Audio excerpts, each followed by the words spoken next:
تہواروں کے سیزن میں چینی کی بڑھتی قیمتوں نے عام لوگوں کے ساتھ ساتھ کاروباریوں کی تشویش میں اضافہ کر دیا۔ بے تحاشا مہنگائی پر کانگریس کے قومی صدر کھڑگے کا سخت رد عمل سامنے آیا ہے۔ انہوں نے اپنے ایکس پوسٹ میں چینی کی قیمت کے حوالے سے حکومت سے 3 اہم سوالات پوچھے ہیں۔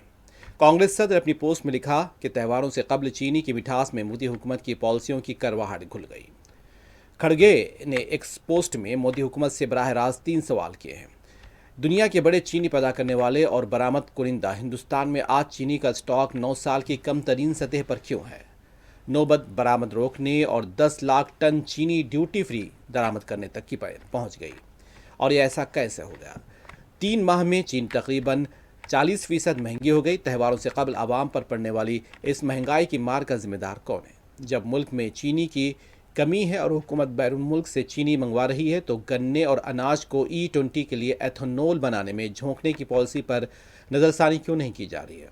کانگریس صدر نے مزید لکھا کہ ایک ایسا آتم نربھر بھارت ہے۔ پہلے چینی کی پیداوار کم ہوئی، پھر چینی کا ذخیرہ 9 سال کی کم ترین سطح پر پہنچ گیا۔